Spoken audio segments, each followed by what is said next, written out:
ముఖ్యంగా ఈ దేవాలయం చాలా పురాతన దేవాలయం.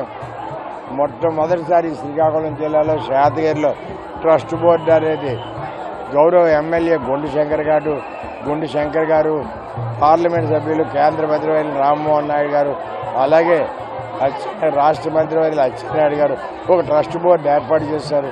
ఆ బోర్డు ఏర్పాటు చేసిన పెదవ అందరూ కలిసి సమిష్టిగా కృషి చేసి ఈ జాతర అత్యంత అంగరంగ వైభవంగా అత్యంత ప్రతిష్టాత్మకంగా చేయాలని మాకు సూచనలు ఇచ్చారు. దాని ప్రకారమే మా బోర్డు కూడా ఈవేళ రాత్రి 12:50 స్వామివారి అభిషేకం జరిగిన దగ్గర నుంచి అందరూ కృషి చేస్తున్నాం. వార్త కృషి అభినందనీయం.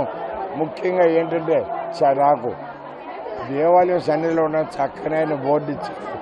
నాకు కుడి ఎడమల్లాగా ఉన్నారంటే ఈయన గుండ మాస్టర్ గారు, ఈయన ఆదినారాయణ గారు.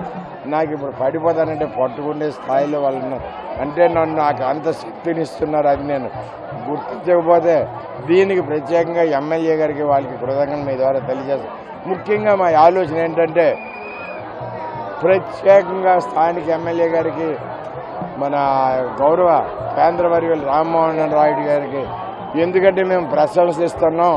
దానికి కారణం ఏంటంటే ఈ దేవాలయం అనేది రాజకీయాలకు అతీతం. అందరు రాజకీయ నాయకులు దర్శించుకుంటారు. వాళ్ళు కోరిన కోరికలు కూడా తీర్చాలని మా భగవాన్ దేవదేవుని మేము ఎప్పుడు కోరుతుంటాం. ఆయన రామ్మోహన్ నాయుడు గారు వచ్చిన వెంటనే 1,10,00,000 ఒక సిమెంట్ రోడ్డు ఏర్పాటు చేసి భక్తులకు అనేక సౌకర్యాలు కల్పించారు. ఇప్పుడు ఆయన 1,25,00,000 ఇక్కడ వెచ్చించే బదులు ఒక గ్రామంలో వెచ్చిస్తే 1,25,00,000 అక్కడ ఓట్లు 1,000 అయినా పడతాయి. కానీ ఇది అందుకని మీకు చెప్తున్నా, రాజకీయాలు అతీతంగా అభివృద్ధి చెప్తుంది దేవాలయం అని చెప్తాను. ఆయన వెంటనే మరుసటి సంవత్సరమే 40 లక్షలు పెట్టి సోలార్ లైటింగ్ సిస్టమ్ ఈ కొండపై ఇచ్చారు. ఇక మా ఆలోచనలు కూడా మా దృష్టిలో ఉన్న సమస్యలు మేము వాళ్ళతో చర్చించడం జరిగింది. మొన్ననే ఒక బోర్ కావాలంటే బోర్ కూడా మాకు మంజూరు చేసి ఇచ్చారు. ఇంకో ముఖ్య విషయం, మా ఆలోచన సరళ ఏంటంటే ఇక్కడ ఒక స్వామివారి శ్రీకృష్ణ భగవానుడి యొక్క విశ్వరం 11 అడుగులో 12 అడుగులో వాస్తుశాస్త్రం ప్రకారం, హిందూ ధర్మశాస్త్రం ప్రకారం కట్టాలనే ఆలోచన ఒకటి ఉంది. అలాగే గోవర్ధనగిరి ఒకటి కట్టాలని ఉంది. అలాగే ఇక్కడ మాకేంటంటే మొదట్లో 4 గోవులు ఉండే, ఇప్పుడు 16 గోవులు అయిపోయాయి.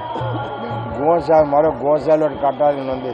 వాటన్నిటికీ ఆ దేవదేవుడు మా బోర్డు అందరికీ శక్తి ప్రసాదించాలని, అలాగే మా వెనక షాడోగా శక్తినివ్వాలని మన స్థానిక ఎమ్మెల్యే గుండు శంకర్ గారికి, అలాగే రామ్మోహన్ నాయుడు గారికి, అలాగే మరి అచ్చెన్నాయుడు గారికి మీ ద్వారా, అలాగే జిల్లా కలెక్టర్ ఎస్పీ గారికి మీ ద్వారా కోరుతూ మాకు అన్ని విధాల సహాయ సహకారాలు అందించి జాతర అంగరంగ వైభవంగా జరిగినందుకు వారందరికీ మీ ద్వారా ప్రత్యేక ధన్యవాదాలు తెలుపుతూ ఒక ధర్మకర్తగా నేను శిరస్సు వంచి వాళ్ళందరూ కృషికి నేను నమస్కరిస్తున్నాను. ధన్యవాదాలు.